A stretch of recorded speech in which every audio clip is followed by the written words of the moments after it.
Hello everybody, welcome back to my YouTube channel. Welcome back to my YouTube channel. And if you're here for the first time, welcome. If you're a returning subscriber, a veteran in this channel, welcome back for yet another exciting episode of Risk, Money and Insurance. And so exciting things have been happening, just easing myself towards the end of the year, right? And in this time, I've just been taking it upon myself to just fill my cup, number one, read, a lot of books. You know how it goes, especially if you're in the actuarial profession. You know how it starts with exams and all of that, and after exams, you just feel this emptiness because you haven't been studying, but like you're supposed to be resting and like it's not making sense. So it's normally around this time where I pick up a book, right? And so on Sunday, I did pick up a new read, right? And it's one of the books that I feel like I've been meaning to read. Everybody else around me has read this book and I haven't. So I decided, let me just pick up, this book and read it. And the title of the book is, The Monk Who Sold His Ferrari. Been reading that. It's been interesting so far. Like, how with your normal self-help books, they normally just like boom, boom, boom, boom, all the facts like 1, 2, 3, 4, 5, and it's done. But this one is a bit different, and they tell a story, so it's a narrative, but it's still pretty much a self-help book. So been enjoying it so far. I think I'll give a full review once I'm done reading it, but so far so good. And also if you want, you can join me, it's my November read, so you can join me as well. You can download the book or just buy the physical copy. I have the ebook, so you can do that, and we can read together and we can discuss. I think it'll be pretty cool to just hear, people's different opinions around the book. But today's video is actually not about the book, right? So today's video is also just one challenge that I'm doing, and I've just been sitting down thinking about, Jen is coming, we just like a month, literally a month and a few weeks away from 2023, and I just started reflecting on, how things have been going since the beginning of the year, and I think it's a good time to sit down and reflect, think about, all the things that happened this year, and when you think about them, it actually feels like, it's been so long, like we've been in 2022, because a lot has happened. As you start unpacking, you realize actually there is a lot that happened this year. So in my part of just unpacking stuff, so normally what I would do on a monthly basis, I'll of course have my monthly budget, right, to say this is my income, these are my expenses, these are the fixed expenses, or like, and then there are those unexpected or variable expenses that pop up every now and again.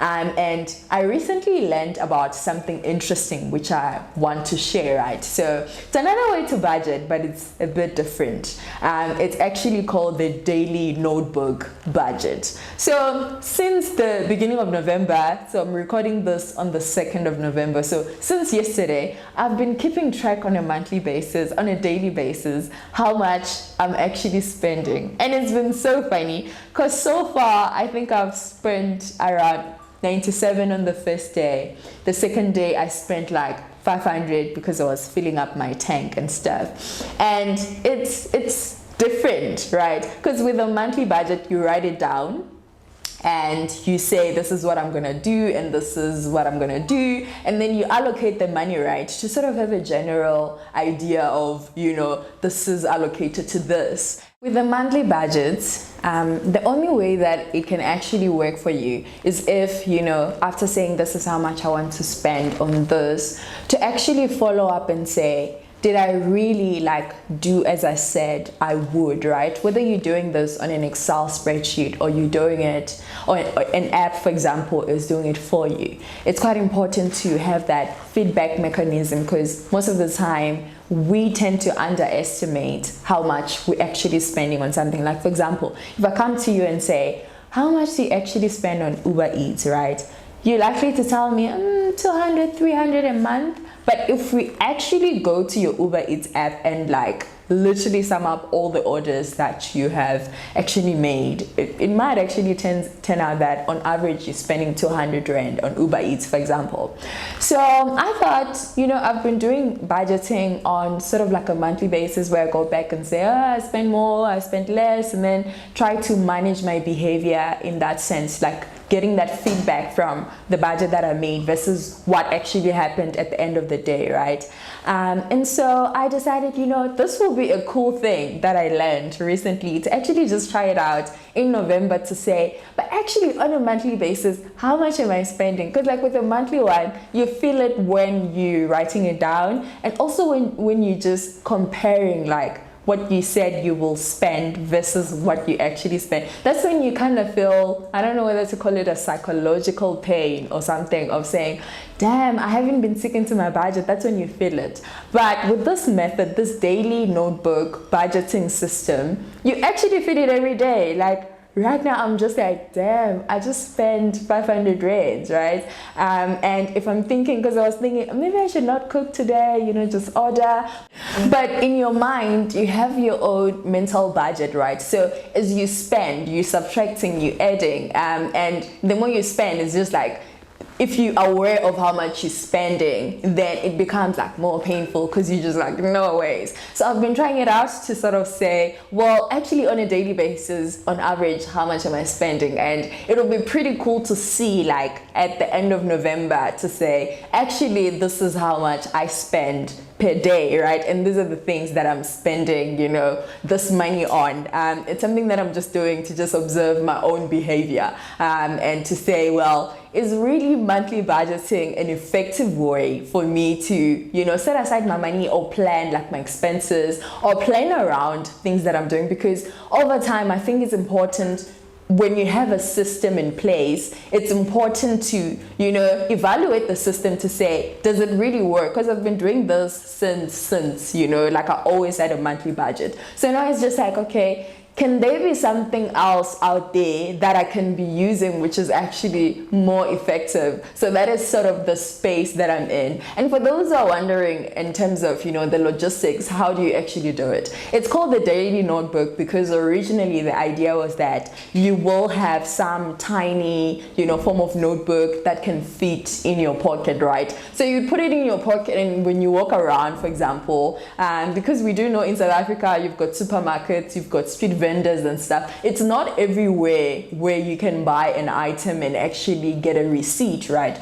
So, and it's not everywhere where if you buy, you'll be able to make card purchases and not pay cash, right? So I feel like for me, it works. It's practical given the environment that we're in, the circumstances that we're in, because you realize that, well, it's not everywhere. So not all my transactions will be accounted for by my bank statement, for example, because if I do withdraw cash, then I have no other way of saying, well, after 3 months or whatever, to say I spent this money on 1, 2, 3. So I was like, okay, this is a cool idea, because then I can literally get to a point where I can account for each and every single cent, roughly speaking. Not sure if I can account for each and every single one, but it will be accounted for one way or the other. So you have your small notebook, and whenever you spend money, you write it down. So you write the date down to say the 1st of November, because I started literally yesterday. The 1st of November, you write it down, and you said, if you received money, for example, you will say your income was this, you receive an additional income of X amount. And then if you are spending money, for example, yesterday, I think I spent money buying bread and snacks and stuff. So you would actually write that down to say, oh yeah, I spent 97 Rands on the 1st of November buying snacks, right?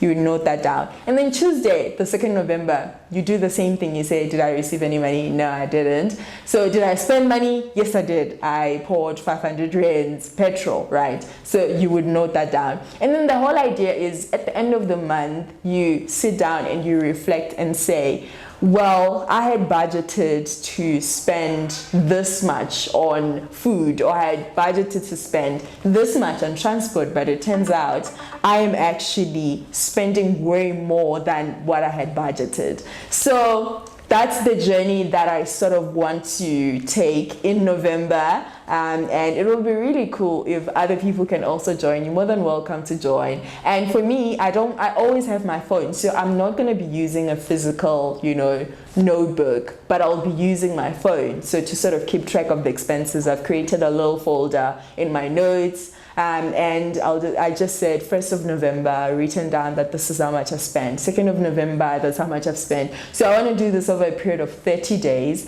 And the feedback, well, I will then give you guys feedback in terms of what are the things that I observed about my own spending and my own behaviors, right? Especially at the beginning of the month where I still have like a lot of money, and when middle of the month, how my behavior changes mid-month, and also what happens at the end of the month, like just before payday. Like I want to observe myself, like how is my spending patterns and all of that. So if you want to also just get into this adventure with me, you can drop something in the comment section. I'll be glad to just interact, and we can chat more about it to say, but what exactly are we looking for, and what can we do with the information that we would have found. But besides just reflecting on your expenses and your money and all of that, which this channel is all about, I think it's also just a good way to keep track of your own emotions, right?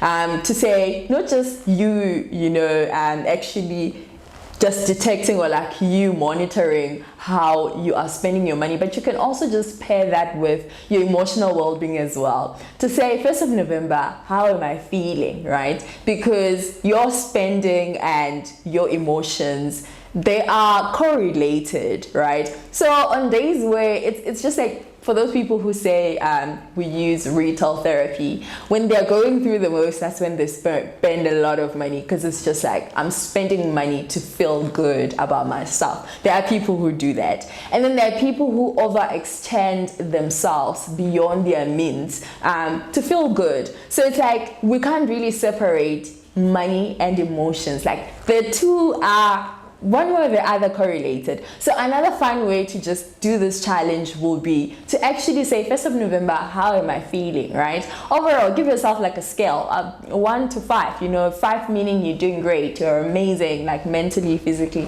everything checks out. 0, for example, or like 1 meaning, today's just not a good day, let's just, get on with the program. So such things, monitor emotions, and you can just do this like morning, afternoon, evening, and then monitor that and actually see if, on days where you're not doing so great, whether you spend money the same way you would on days where you are doing great. So I think it would be really interesting to just observe your own behavior and figure out, how is my relationship with money, especially now coming towards the end of the year. I think it's a good time to reflect, a good time to also just pick up on those habits that you would like to change. I think for me that's what I've been doing, just reflecting to say, but what can I be doing better? Like, what can I try out that I haven't? I think it's a good time to just say, as we're winding down, it's a good thing to have New Year resolutions, but it's also not beneficial if those resolutions don't really speak to who you are and where you are at that particular point in time. So I hope you guys enjoyed this video, and if you will be joining me on this challenge, I think it will be a great idea. We can just have, I think, a live video on the day where I'm giving feedback, and we can just chat about it. I think it will be a great idea to just sit down and chat about it even some more, and just some interesting observations that I would pick up, in November. But anyways, don't forget to like, comment, share, and subscribe. I love you guys so much. Mwah. I'll see you in the next video. Oh, bye.